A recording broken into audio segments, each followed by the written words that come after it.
Hello, and welcome once again to Friday Focus, where we do not focus on what is seen, but on what is unseen. Today, Friday Focus is going to be taking a look at the very, very short letter or book of Philemon. Philemon, whose name means affectionate in Greek, was a first century believer who had come to Christ on one of Paul's visits to Asia Minor, likely while he was in Colossae. Philemon both hosted a church in his home, and he was also a slave owner. And it was one of Philemon's slaves who had run away that was the impetus for Paul's letter. Whether by accident or by design, Onesimus, the slave, meets Paul the apostle in prison, where Onesimus is converted to Christ. Although outwardly a slave, inwardly Onesimus has now experienced freedom in Christ. And there are some key verses that I've jotted down from the letter to Philemon.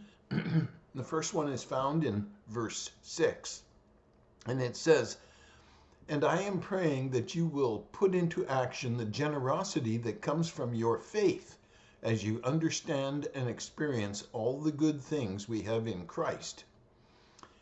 And then moving on to verse 16, speaking about Onesimus, "He is no longer like a slave to you. He is more than a slave, for he is a beloved brother, especially to me.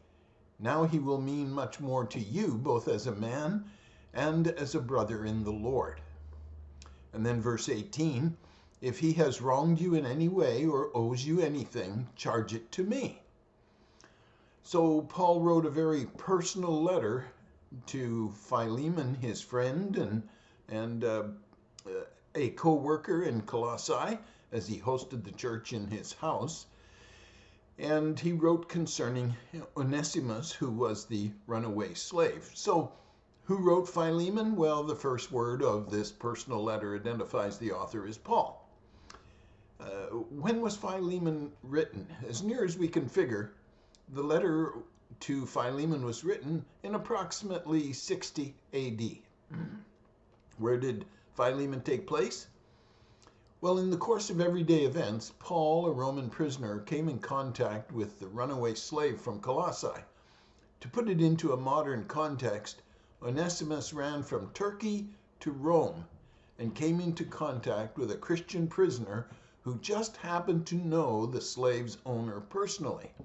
Now, some might see that as a coincidence. However, if you understand that God has chosen us before the beginning of time, it sounds very much like God deliberately orchestrated that meeting. What is Philemon about? Well, Paul had written that slave owners had a responsibility to their slaves, and slaves had a godly responsibility to their owners. Although the fledgling church was in no position to challenge the practice of slavery at the time, it did endeavor to institute humane treatment by their Christian owners to their slaves. Only after exposure to the light of the gospel could the institution of slavery die. The Apostles' letter reminds us that God's revelation to humanity is intensely personal. He cares about the everyday lives of his children. It's in this letter to Philemon that we find the outworking of the gospel in daily living. The principles of the gospel can and should profoundly affect the lives of believers. Otherwise, whatever faith they claim to have needs to be questioned. This is something that Paul said. It says Paul made a request. He wanted Philemon to forgive Onesimus, to accept the slave as a brother in Christ, and to consider sending Onesimus back to Paul, as the apostle found him useful in God's service. And we find that in verses 11 to 14. Now, Paul did not minimize Onesimus' sin. This was not some kind of cheap grace that Paul asked Philemon to offer.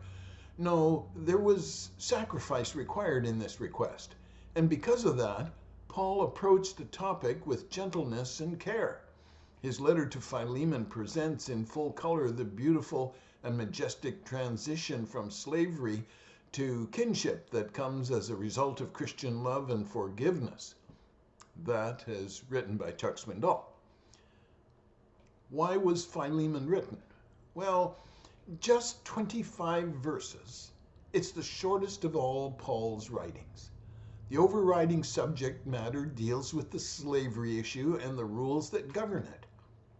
Philemon, a friend and fellow worker of Paul's, hosted a church in his home and was the owner of the slave called Onesimus. Onesimus had stolen from his master and run away. Philemon had a legal right to punish Onesimus severely. However, Philemon was a believer in Christ. How would the teachings of Christ influence his treatment of Onesimus, especially now that Onesimus was a brother in Christ? This would be a true test of the work of grace in Philemon's heart. While Roman and Mosaic law gave Philemon the right to punish a runaway slave who was considered property, the covenant of grace through Christ meant both master and slave fellowshipped in love on an equal basis. The dilemma Philemon faced was, does he exercise his legal worldly rights, or does he practice the gospel he personally accepted and the very doctrine that at one time he preached and perhaps taught in his own home? That's a big question, isn't it? So, what is the Philemon takeaway? What is it we can learn? What is it we can incorporate into our lives personally that will make a difference?